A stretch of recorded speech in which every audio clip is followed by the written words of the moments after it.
Paging Dr. Gary C. Please proceed to the geriatrics department. Emergency! Emergency! Paging Dr. C! Emergency! Emergency! Ay, hello po sa inyong lahat. Si Dr. Gary C. po ito at nanonood po kayo ng Gabay sa Kalusugan. Ang pag-uusapan po natin ay isang topic na medyo madalas ko marinig sa mga pasyente ko. Lalo na yung mga naggaling na sa isang nephrologist at pinayuhan na sila na kailangan na magpa-dialysis. Ang tanong, kailan kailangan ng magpa-dialysis? Nag-aalala sila tungkol dito. May mga mali silang kaalaman tungkol sa dialysis na once na nag-dialysis daw, madadali buhay nila. Mukhang baliktad. Once na nag-dialysis, mapapahaba natin ang buhay. So, ngayon po, ang pag-uusapan natin ay kailangan na ba? Anong mga indication na talagang kailangan na? Unang-una, ano muna ibig sabihin ng dialysis? Ang dialysis po ay isang procedure kung saan inaalis po yung mga waste products o mga dumi, mga excess fluid sa ating dugo, kung saan ang ating kidney ay tumigil na sa paggawa nito. Ibig sabihin yung kidney humina at hindi na kayang gawin o tuparin yung kanyang mga pangako sa atin. Kumbaga iniwan parang gano'n, no? So, pag sinabi natin dialysis, palagi natin na ano to sa isang tao na may mga kidney problem. Ang early stages ng chronic kidney disease, maaaring hindi pa kailangan mag-dialysis. Kasi pag sinabing chronic kidney disease, yan ay nahahati sa 5 stages. Natalakay ko na po ito. Sana kung may pagkakataon, balikan nyo. Diniscuss ko yung 5 stages of chronic kidney disease. Stage 1, 2, 3, 4, 5. Ngayon, dun sa aking tinalakay noon, maaaring sa first stage, stage 1, stage 2, stage 3, hanggang stage 4, maaaring pwede sigurong hindi pa mag-dialysis. Pero pag stage 5, ibig sabihin yan, yung function ng inyong kidney ay nasa 15% na lamang pababa. Ito'y talagang indicated na o kinakailangan na kayo ay magpa-dialysis. Ang kidney, pag ito'y humina o hindi na gumagawa ng kanyang function, wala tayong choice kundi magpa-dialysis or magpa-kidney transplant to keep you alive. So, doon sa sinasabi nyo na pag nag-dialysis lalong madadali, lalong madadali kung hindi. Yun ang aking opinion.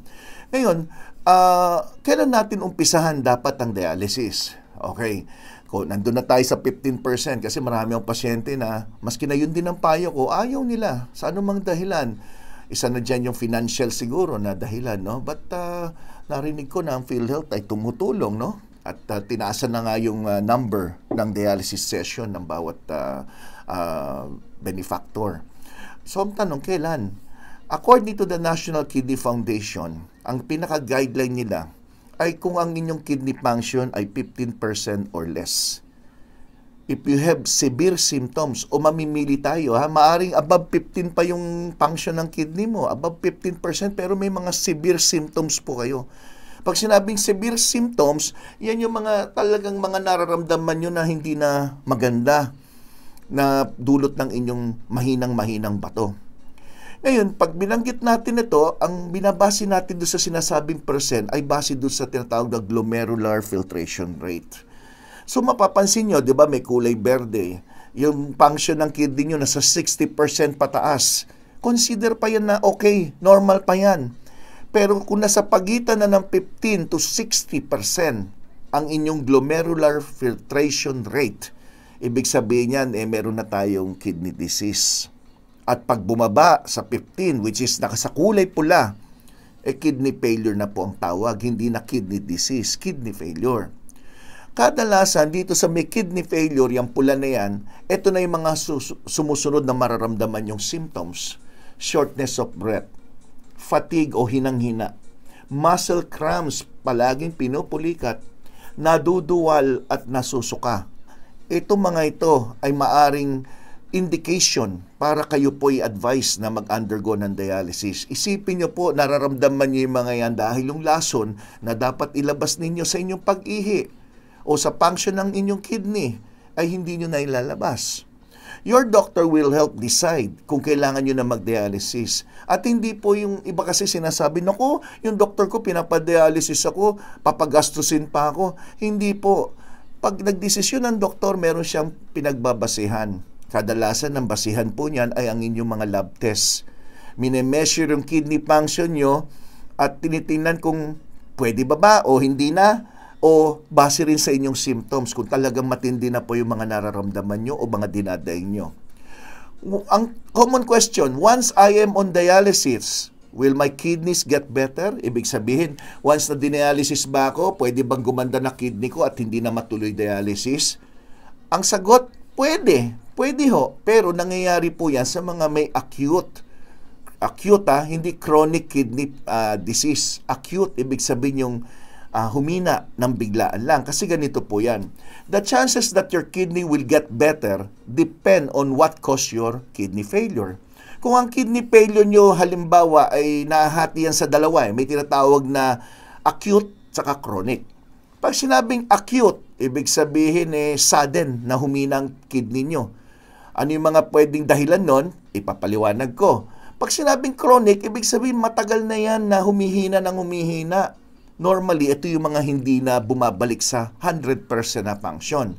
Not like sa chronic, not like sa sudden or acute, panandalian humina ang kidney. Isang magandang halimbawa dyan, yung usong-uso nung pag nagbabaha, umuulan, yung leptospirosis. Pag nagkaroon ng leptospirosis, isa sa posibleng mangyari ay yung magkaroon ng kidney failure. So, dinadialysis, after ilang session, okay na, back to normal na yung kidney. Parang inalis lang yung nagpapahirap habang ginagamot mo yung dahilan ng problema. Typically, an acute kidney failure, ang dahilan kung bakit ka nagkaroon, number 1, nagkaroon ng insufficient blood supply lang sa kidney.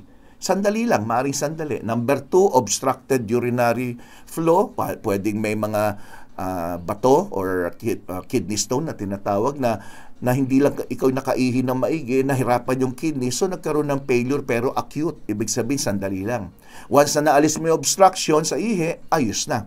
Number 3, pwedeng may reaction to allergen. Nagkaroon ng allergic reaction, toxic substances, or an acute autoimmune attack on the kidney. So once na nabigyan mo ng gamot na anti-allergy, binigyan mo ng mga antidote laban doon sa toxic substance, o kaya binigyan mo ng mga gamot na pwede ma-correct yung autoimmune attack, maaring panandalian lang yung gagawin na kidney dialysis. Okay.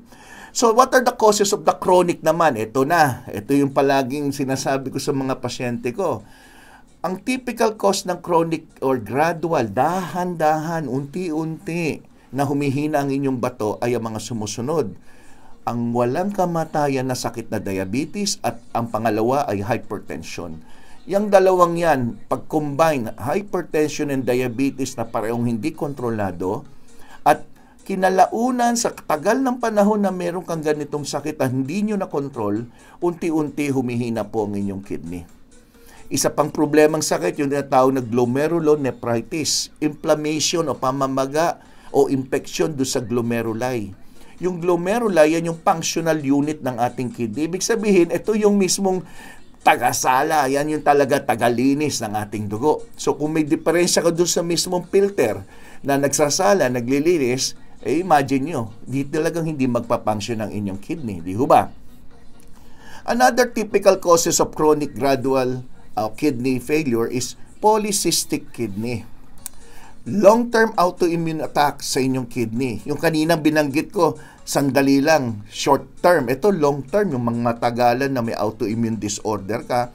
And prolonged urinary tract obstruction. Ibig sabihin, meron kang pagbabara dyan sa daanan ng ihi, sa anumang dahilan, hindi nyo na-correct. Dahil sa tagal nito, humina ang kidney nyo, nagkaroon ng chronic kidney failure. If you have an acute kidney failure, you may need dialysis for a few days or even weeks lang. Few weeks or few days lang. At yung kidney nyo maaari makarecover. Yun ang difference ng dalawa. Ang acute, pwedeng nag-dialysis kayo panandalian at unti-unti bumalik na yung function ng inyong kidney. Pero ang problema, pag chronic, Yan ang hindi natin masasagot kung babalik ba sa normal, no? Kasi kadalasan, if you have a kidney na too badly damaged, sa tagal na, hindi na siya makarecover yung kanyang function. Then, ito yung tinatawag na long-term o kaya panghabang buhay na dialysis. Hanggang sa magkaroon ka ng kidney donor o magkaroon ng chance na mabigyan ka ng kidney mula sa donor. Yan. So, yung pag-kidney transplant, yun ang pinaka-ultimate goal. Yun ang pinaka-ultimate solution natin kung meron. Kung malagyan kayo ng kidney transplant, edi parang back to normal na kayo.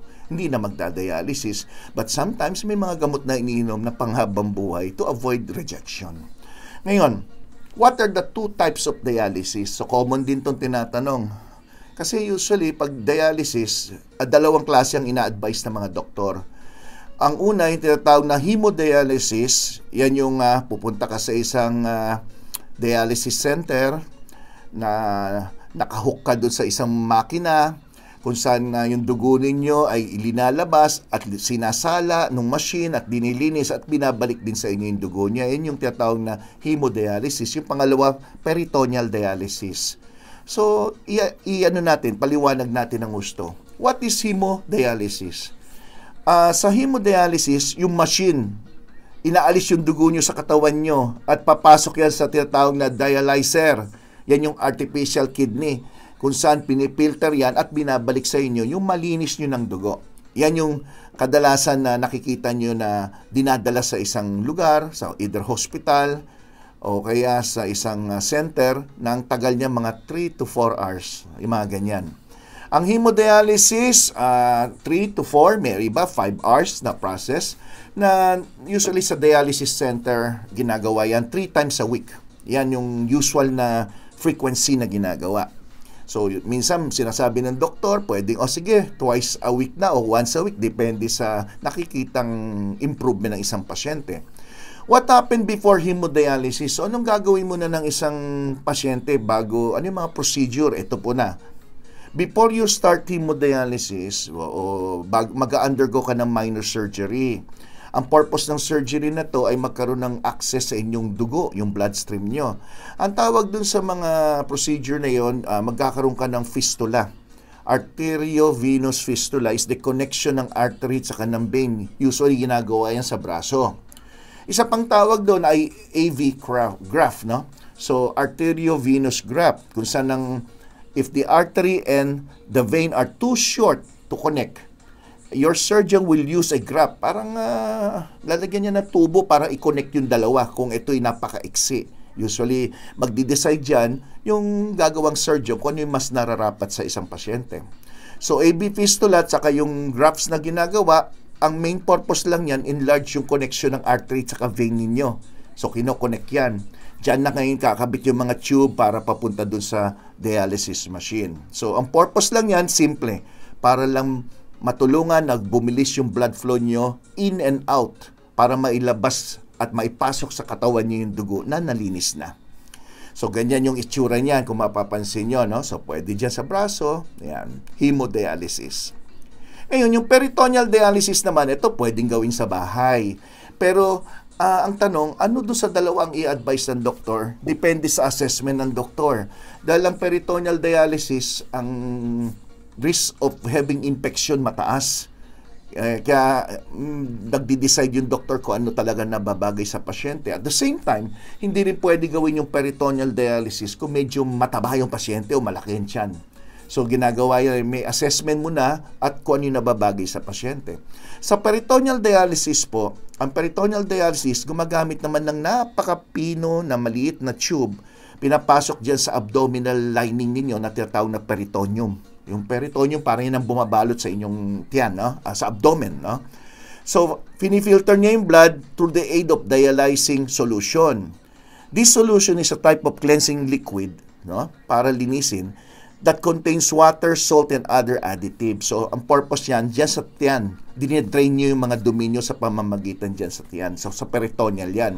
So, what happened before the peritoneal dialysis? About 3 weeks before you start the peritoneal dialysis, maglalagay ng minor surgical dyan sa inyong tiyan.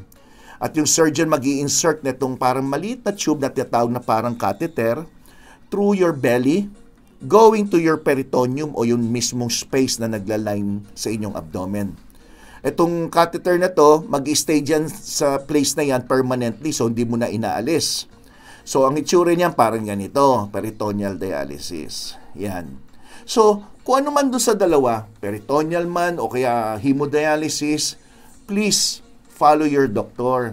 Ayaw kasi natin na sa sobrang taas ng inyong creatinine, sa sobrang hina na ng function ng inyong kidney, nandyan na po lahat ng mga indication na kailangan magpa-dialysis, dinelay ng dinelay, mas mahirap po yun.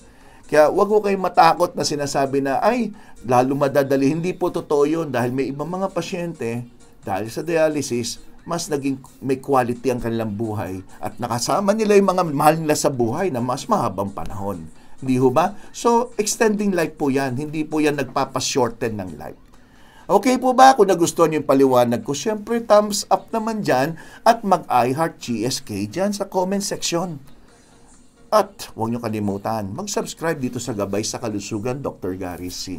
Invite your friends to join us dito sa Gabay sa Kalusugan. Ako po si Dr. Gary C. at maraming salamat sa mga nanood. Always, nandito ako as your Gabay sa Kalusugan. Maraming salamat po. Bye-bye.